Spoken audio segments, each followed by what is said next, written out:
Rome had conquered the Mediterranean world, and the Mediterranean world was destroying Rome. Not from outside, from within. The wars against Carthage, against Macedon, against the kingdoms of the East, they had made Rome fabulously wealthy. They had flooded the Italian peninsula with slaves, hundreds of thousands of them, cheap and plentiful, and available for every kind of labor. And that abundance of slave labor had done something to the Roman economy that nobody had planned and nobody knew how to fix. It had made the small farmer obsolete. The Roman Republic had been built on small farmers. The citizen soldier who owned his plot of land, grew his grain, served in the legions when called, and came home to his family when the campaign season ended. This man was the foundation of everything: the tax base, the army, the moral backbone of Roman civic life. The Mos Maiorum, the way of the ancestors, was essentially a story about this man and his virtues. But while he was away fighting Rome's wars, sometimes for years at a time, in Spain or Greece or Africa, his farm fell apart. He came home to find his land unworked, his debts mounting. His neighbors bought out by wealthy aristocrats who had accumulated vast estates and were working them with slave labor at a cost no free farmer could match. He sold his land. He moved to the city. He joined the landless urban poor, the proletariat, named for the fact that their only contribution to the state was their children. The wealthy got wealthier. The poor got poorer. And the army lost its recruitment base because the legions required property qualifications. You had to own land to serve. Rome was running out of soldiers at exactly the moment it needed the most of them. A general named Gaius Marius fixed the recruitment problem in 107 BC by abolishing the property qualification entirely and opening the legions to anyone who could fight. He equipped the volunteers himself from his own funds and those of his backers.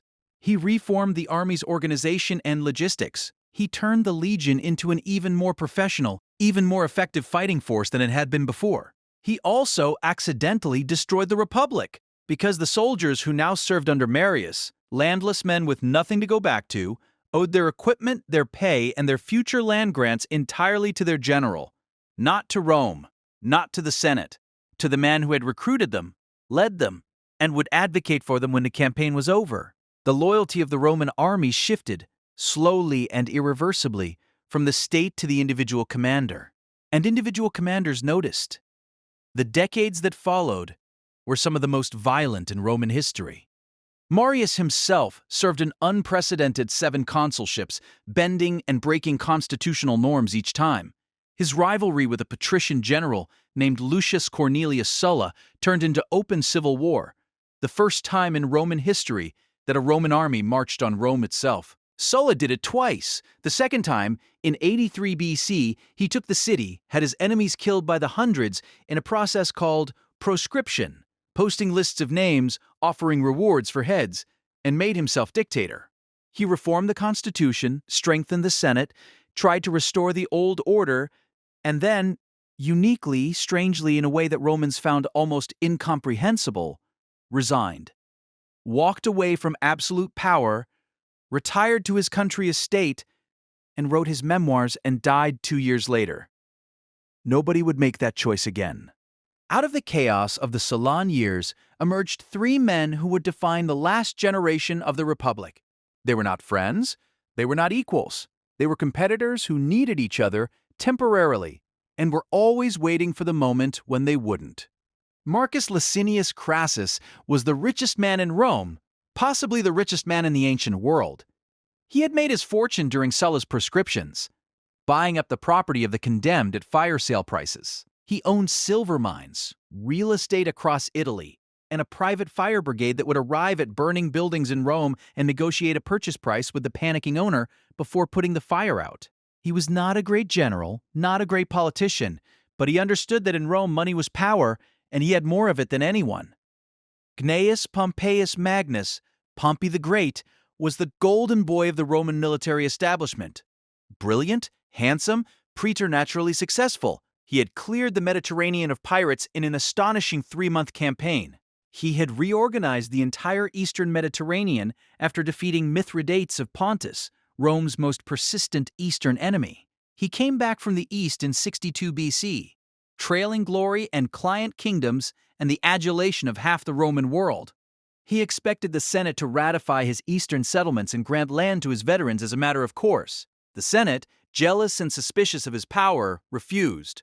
Pompey needed political allies. Gaius Julius Caesar was at this point a charming, deeply indebted, politically ambitious aristocrat of about 40 who had shown flashes of brilliance. He had wept, famously, before a statue of Alexander the Great, ashamed that at Alexander's age he himself had achieved so little, but had not yet done anything that would make a reasonable observer think he would end up running the world. He was popular with the people, skillful at political maneuvering, and chronically short of money. He needed Crassus's financing and Pompey's military prestige. In 60 BC, the three men made a private agreement to coordinate their political efforts and support each other's interests. Modern historians call it the First Triumvirate. The Romans at the time called it, with characteristic sarcasm, the three-headed monster. Caesar got what he wanted from the arrangement: a consulship in 59 BC, followed by a military command in Gaul. What he did with that command exceeded anything his partners had imagined. Over the next 9 years, Caesar conquered the whole of Gaul, modern France, Belgium, and parts of Germany and Switzerland, in a series of campaigns of breathtaking aggression and tactical genius. He crossed the Rhine twice, just to make a point. He crossed the Channel and invaded Britain twice, becoming the first Roman commander to set foot on the island. He fought dozens of battles, besieged dozens of cities, and killed or enslaved so many Gauls that ancient sources, which are almost certainly exaggerating, but not necessarily by as much as we'd like, put the numbers in the millions. He also wrote it all down, in the third person, in plain, clear Latin prose that Roman schoolchildren would study for the next 2,000 years. Caesar the general was making Caesar the politician famous back home.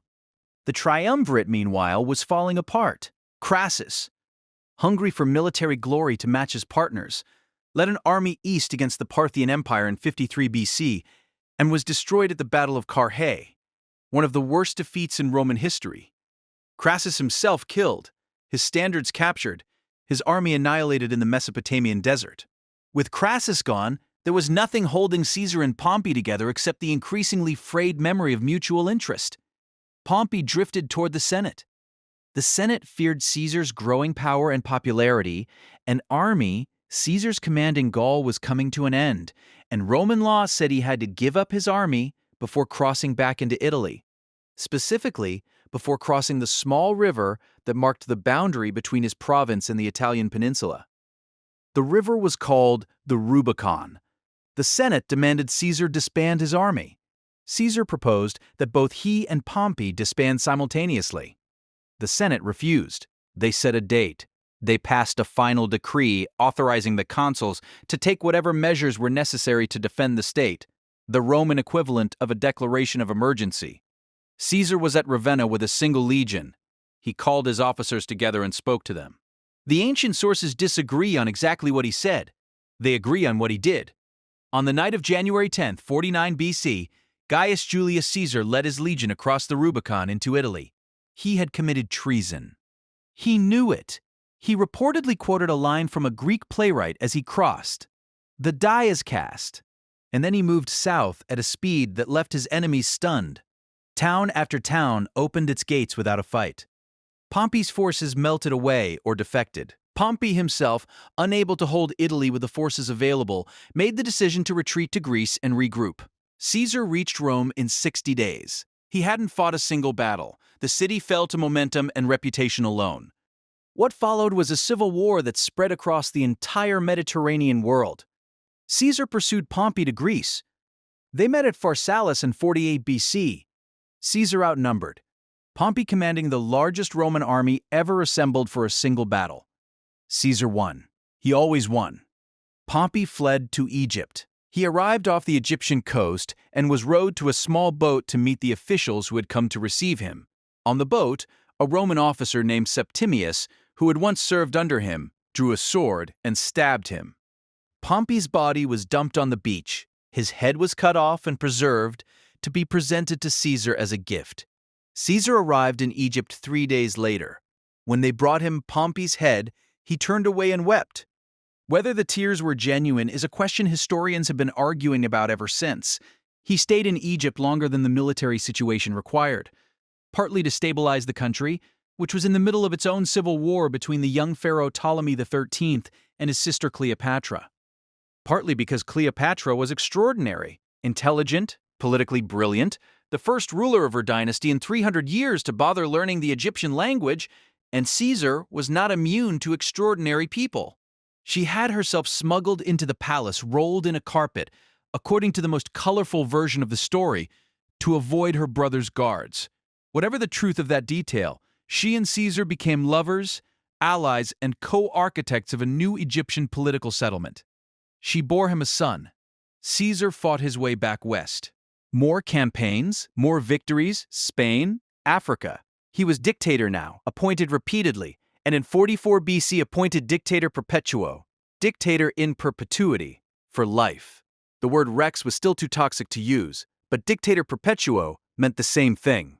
Everyone knew it meant the same thing.